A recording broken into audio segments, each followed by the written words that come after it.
आचार्य जी, अगला प्रश्न आनंदिता ने पूछा है। उन्होंने लाओ त्ज़ू को उद्धृत करते हुए अपना प्रश्न रखा है। लाओ Tzu, when people do not fear what they ought to fear, that which is their great dread will come on them। प्रश्न कर रही हैं आचार्य जी, प्रणाम। लाओ त्ज़ू ने डर और डर में भेद किया है। मेरे अनुभव से तो डर एक ही जैसा होता है जो मुझे अंदर से कंपित कर दे।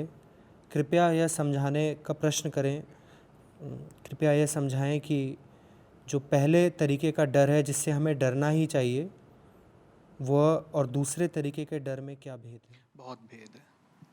डर एक तरीके का नहीं, साफ साफ दो तरीके का होता है, ये समझिएगा। पहले तरीके के डर से आप परिचित हैं। पहले तरीके का डर कहता है कहीं ऐसा ना हो कि मुझे वो ना मिले जो मैं चाहता हूं, कहीं ऐसा ना हो मुझसे वो छिन जाए जो मेरे पास है। ये हुआ पहली कोटि का साधारण सामान्य डर, जिससे आपका परिचय खूब है। दूसरी श्रेणी के डर से आप उतने वाकिफ नहीं होंगे। दूसरा डर कहता है कहीं मुझे वो मिल ही ना जाए जो मुझे वास्तव में चाहिए और जिससे मैं बचता फिर रहा हूं। लाओ त्ज़ू ने इन दोनों डरों के मध्य भेद किया है। संतों ने भी इसीलिए बार बार आपको डरने के लिए कहा है। इसी डर से अंग्रेजी का शब्द आया है गॉड फियरिंग। डरना सीखो, उससे डरो जिससे नहीं पाया तो जीवन व्यर्थ हो जाएगा।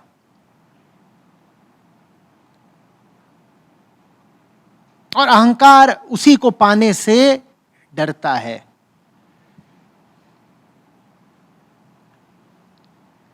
हम सब तरीके के छोटे छोटे डरों में लिप्त रहते हैं। जो एक डर हमें लगना ही चाहिए, उसको हमने छुपा रखा है। हम बॉस से डरते हैं, हम पुलिस से डरते हैं, हम पति से डरते हैं, पत्नी से डरते हैं, सास से डरते हैं, ससुर से डरते हैं, पड़ोसी से डरते हैं, हम पूरी दुनिया से डरते हैं। हम बस जीवन के व्यर्थ जाने से नहीं डरते। जीवन की सार्थकता किसमें है? कि जीवन का अभीष्ट पालो, मुक्ति पालो। अमुक्त रह जाने से नहीं डरते हम, बाकी हम सबसे डरते हैं, कांपने लग जाते हैं। जरा जरा सी बातें हमें कपा ले जाती हैं, और जो एक अति भयावह घटना हमारे साथ रोज घट रही है, उससे हमारे कानों पर जूं नहीं रेंगती। तो जो प्रेम करते थे हमसे, हितैषी थे हमारे, उन्होंने बार बार कहा डरो, डरना सीखो।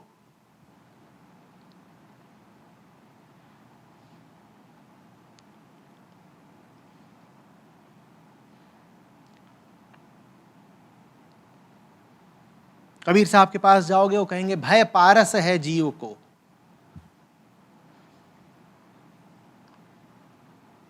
असली डर अगर आ गया तुम्हारे जीवन में तो तुम्हारी जिंदगी बदल जाएगी तत्काल, लोहे से सोना हो जाएगी।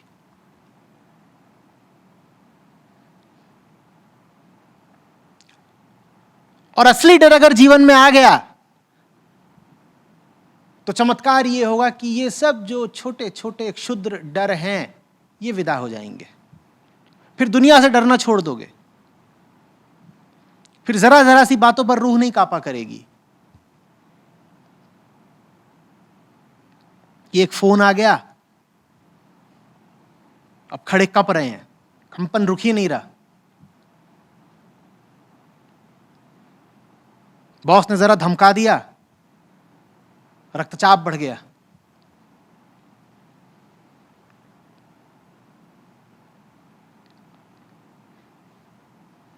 बच्चे के नंबर कम आ गए,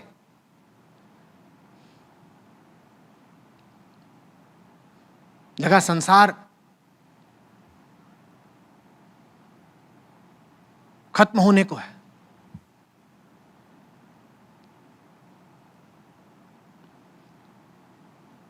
रुपए पैसे को लेकर के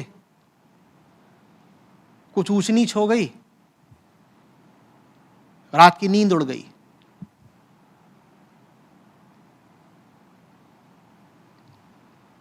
कोई गलती, कोई चोरी पकड़ी गई, मुंह छिपाए घूम रहे हैं।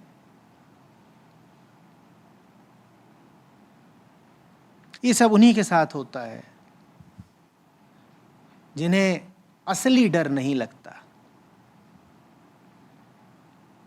जीव हैं हम, इंसान पैदा हुए हैं। जीव का अर्थ ही है वो जो डरा हुआ है। तो कोई ये तो कहे ही नहीं कि मैं भयमुक्त हूं, मैं निर्भय हूं। डरना तो तुम्हें पड़ेगा। अब ये चुन लो किससे डरना है। या तो दुनिया के सब मच्छर मक्खियों और क्षुद्रताओं से डर लो,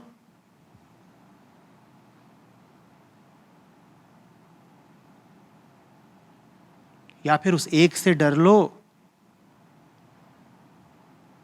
जिससे डरकर उसको पा ही लोगे। गॉड फियरिंग होने का या भगवान से डरने का अर्थ क्या होता है?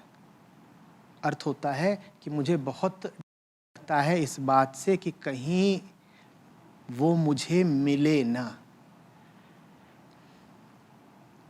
गॉड फियरिंग होने का अर्थ है the fear of missing out on God.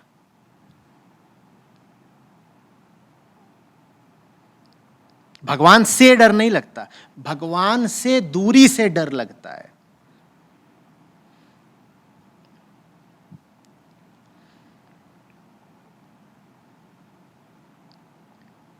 भगवान से मेरा आशय कोई काल्पनिक देवी देवता इत्यादि नहीं है। जब मैं भगवान कह रहा हूं तो मेरा सीधा सीधा आशय सच्चाई से है।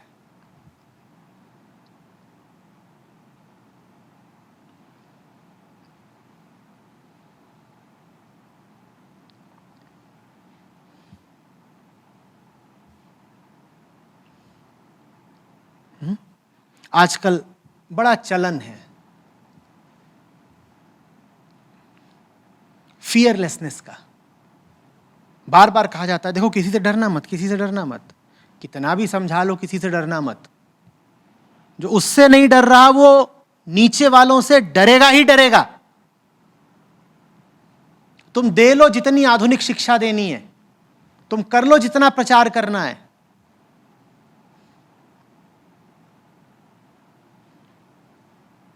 तुम छाती पीट पीट के बताते ही रहो कि साहब हम किसी से नहीं डरते, या कि हम तो मिलेनियल पीढ़ी हैं, ये डरना इत्यादि हमने सीखा नहीं। डरना इत्यादि सीखा है या नहीं सीखा वो तो जब जिंदगी जरा सी चुनौती देती है तभी पता चल जाता है।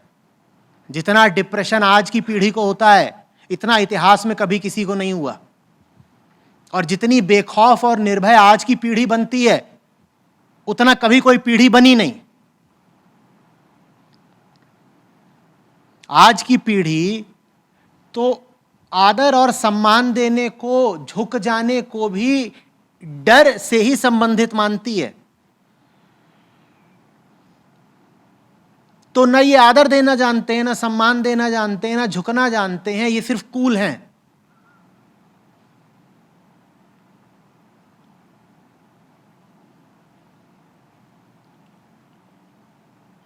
डिप्रेशन अनुकूल नहीं लगता।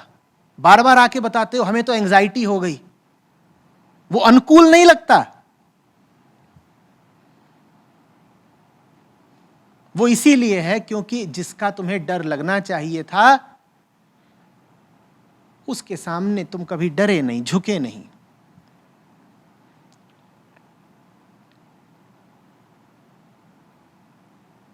सर झुका लेने में, पांव छू लेने में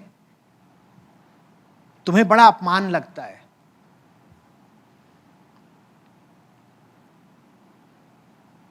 जिसका सर झुकेगा नहीं उसका सर फटेगा।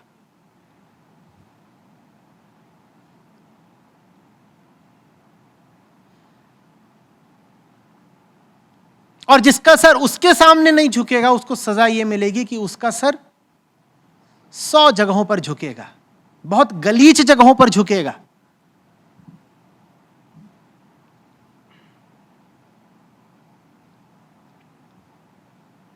चिंता के सामने झुकेगा, क्रोध के सामने झुकेगा, काम वासना के सामने झुकेगा, लालच के सामने झुकेगा। इनके सामने सर झुकता है कि नहीं झुकता? इनके सामने तो सर हमारा तत्काल झुक जाता है। सच्चाई के सामने सर झुकाने में हमें बड़ी लज्जा आती है।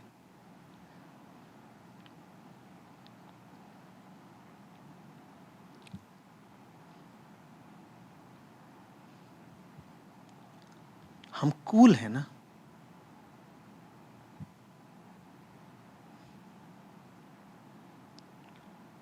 हम हाय करते हैं, हम नमन तो कर ही नहीं पाते।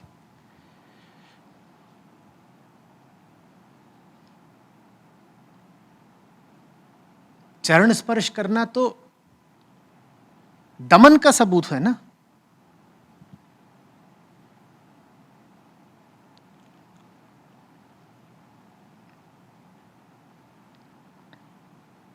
हम सोचते हैं ये सब करके हम दिखाई दे रहे हैं कि हमें दुनिया में किसी से डर नहीं लगता।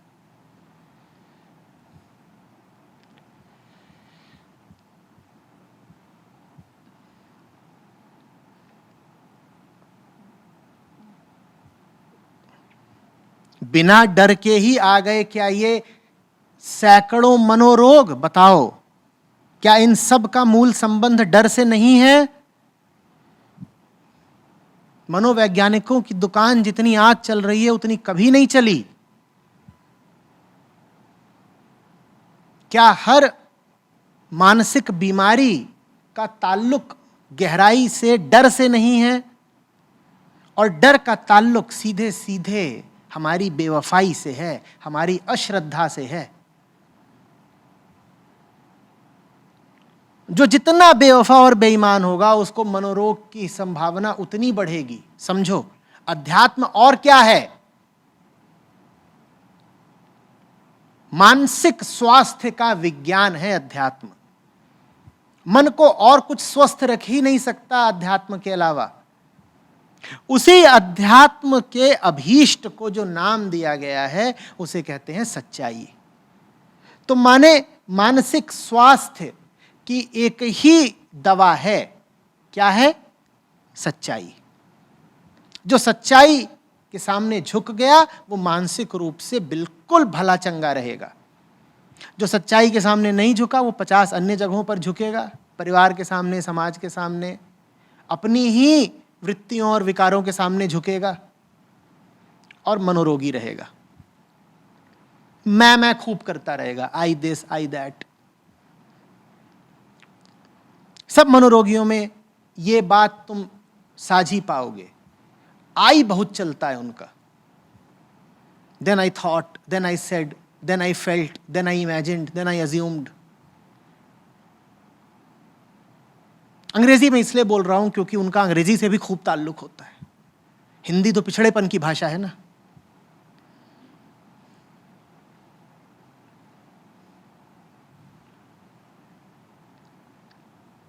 और ये बात मैं यूं ही कल्पना में नहीं कह रहा हूं, सर्वेक्षण करके देख लो।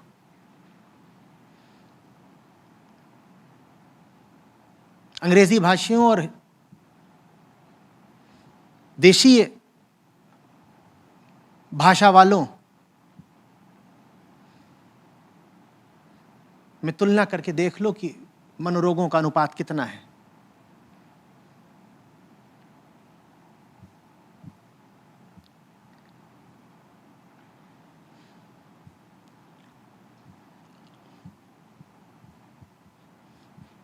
जो भजन नहीं गा सकता उसको पगलंठ के अलावा और क्या बोलूं? उसकी मानसिक विकृति तो सामने आ ही गई है, उससे भजन गाए ही नहीं जाते। यहां महीने में 4 शिविर होते हैं, हर शिविर में कुछ ऐसे आते हैं, उनको बोलो बैठो भजन गाओ, उनके बोल नहीं फूटते। वो अंदर से सख्त हो गए हैं, कड़े हो गए हैं। कुछ आर्द्रता, कुछ नमी उनमें बची ही नहीं है।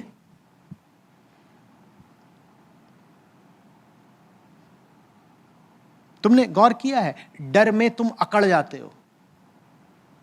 गौर किया है? डर में बैठे रहो, डर के बैठे रहो आधा घंटा, पौन घंटा, और उठोगे तो पाओगे अकड़ से गए हो। वो अकड़ गए हैं, वो सूख गए हैं।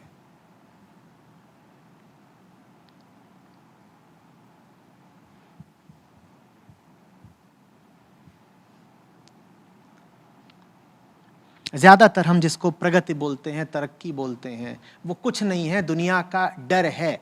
दुनिया के डर से प्रेरित हुई घटना है।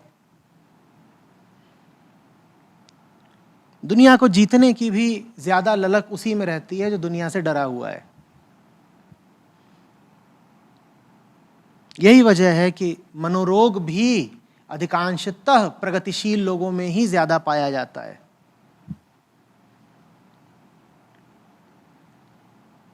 और ये प्रगतिशील लोग ही हैं जो अधिकांशतः अपने आप को घोषित करते हैं कि नहीं साहब, हमारा धर्म इत्यादि से कोई ताल्लुक नहीं है, हम प्रगतिवादी हैं, हम लिबरल हैं।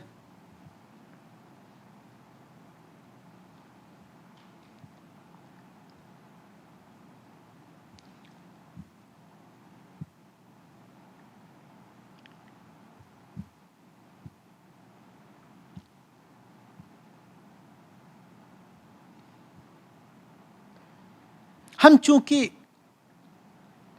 ऐसे मूर्ख हैं कि दुनिया की 50 चीजों से डरते हैं और जो डरने लायक है उससे नहीं डरते, तो फिर बेचारे धर्मों को विचित्र तरीके अख्तियार करने पड़े।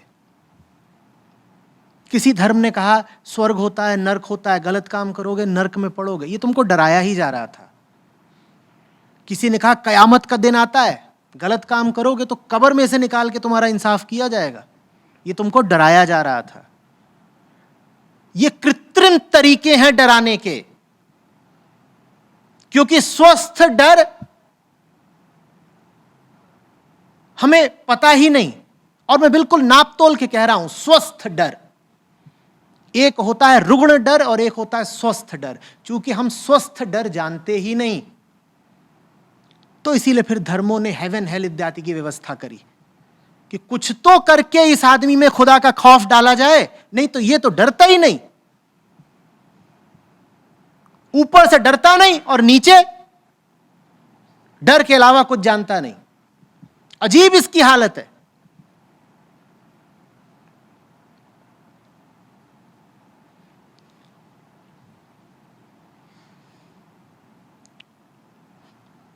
पुनर्जन्म की भी जो पूरी अवधारणा गढ़ी गई, वो भी इसीलिए करी गई क्योंकि तुम तो कह देते हो खाओ पियो मौज करो, मरी तो जाना है। अब ऋषियों को बड़ा सरदर्द, बोले ये तो इसने बढ़िया कहानी निकाल ली, कह रहा है खाओ पियो मौज करो, मरी तो जाना है। तो उन्होंने कहा मैं बताता हूं, नहीं मरना है। तू लौटेगा और गड़बड़ काम करेगा तो गधा बन के लौटेगा। ये तुमको डराने का इंतजाम किया जा रहा है, क्योंकि बिना डरे तुम बहुत ज्यादा डरोगे। अजीब बात कही, बिना डरे तुम बहुत ज्यादा डरोगे, बिना डरे तुम यहां बहुत डरोगे। डर जाओ ताकि यहां डरना ना पड़े। जो वहां से डर गया वो यहां निर्भीक हो जाता है, जो वहां से नहीं डरा उसकी यहां बड़ी शोचनीय हालत रहती है।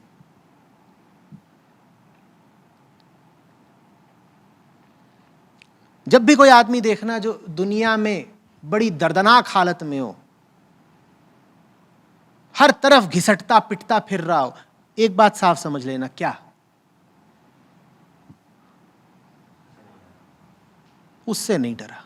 उससे डरा होता तो यहां इतना पिटा नहीं होता।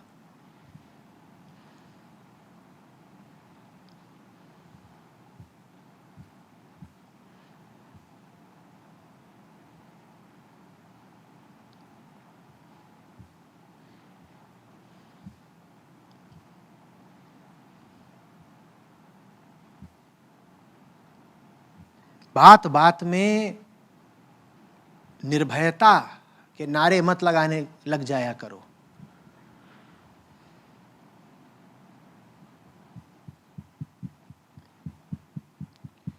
हालत जब अपनी खराब है तो उस खराब हालत को स्वीकार करो। इसको ही मैं कहता हूं स्वस्थ डर। स्वस्थ डर क्या कहता है तुमसे? स्वस्थ डर तुमसे कहता है तुम्हारी हालत खराब है और इसको ठीक नहीं किया तो तुम अपने लिए और कष्ट पैदा कर रहे हो। ये डर बिल्कुल ठीक है। तुम्हें ये डर पता होना चाहिए कि तुम्हारी हालत खराब है, निस्संदेह खराब है, और अगर हालत ठीक नहीं की तो जिंदगी पूरी बर्बाद कर ली। ये डर लगना चाहिए।